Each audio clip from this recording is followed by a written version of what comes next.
మరణాతండి మిమ్ములను మీరు దీవించుకుంటూ మీ పిల్లలను మీ కుటుంబమును దీవించి సంతోషముతో సమాధానముతో దైవ కృపతో దైవ సన్నిధితో నేటి దినమున మనము కొనసాగింపబడవలసినటువంటి వారమై ఉన్నాం.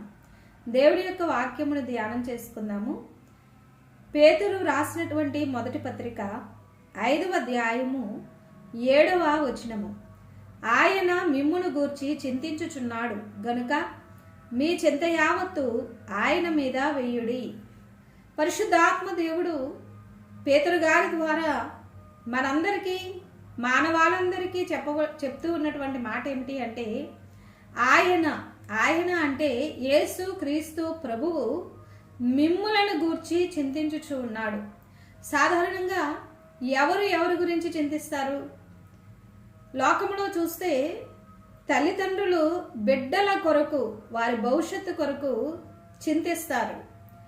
ఇంకా ఎవరు కూడా బాధ్యత ఉన్నా ప్రేమ ఉన్నా అంత చింత ఇంకెవరికి కూడా ఉండదు. కానీ ప్రభు సెలవిస్తూ ఉన్నారు ఏమిటి అంటే ఆయన మిమ్ములను గూర్చి చింతిస్తూ ఉన్నాడు.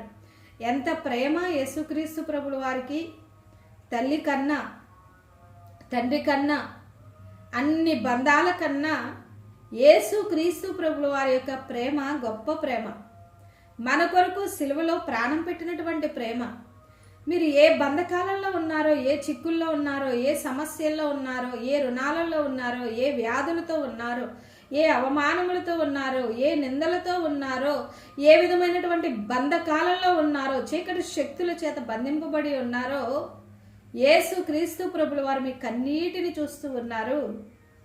మీరు పైకి నవ్వుతూ ఉంటూ ఉన్నారు కానీ మీ హృదయంలో మీ అంతరంగంలో ఎంత వేదన ఉన్నదో, ఏ విధముగా ఈ పరిస్థితులు చక్కబడతాయని చెప్పి మీరు ఏ విధమైన కలవరముతో ఉన్నారో జ్ఞాపకం పెట్టుకొనండి. మీరు చింతించడం వలన మూరెడు ఎక్కువ చేసుకొనలేరు అని సెలవిచ్చినటువంటి ప్రభువు ఆయన మిమ్ములను గూర్చి చింతిస్తూ ఉన్నారు. అంతేకాకుండా మీ చింత యావత్తు ఆయన మీద వేయండి. మన చింత యావత్తు ఎవరి మీద వేయాలంట? యేసు క్రీస్తు ప్రభుల వారి మీద మన చింత యావత్తు, మన బాధలు, మన సమస్యలు, మన చిక్కులు అన్నీ కూడా ఆయన ఉన్నారు, ఆయన చూసుకుంటారని ఆయన మీద వేయాలి.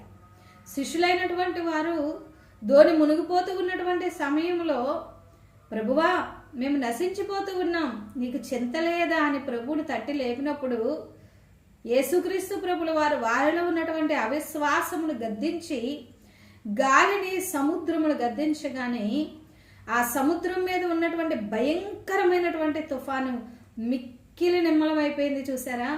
అలాగే ఈరోజు మీ కుటుంబంలో ఉన్నటువంటి పరిస్థితి కూడా ప్రభువు మిక్కిలి నిమ్మలపరిచి సమాధానముతో, శాంతితో, నెమ్మదితో, ఆశీర్వాదముతో, వృద్ధితో మిమ్మల్ని నింపబోతూ ఉన్నారు కనుక మీరు చింతించవద్దు.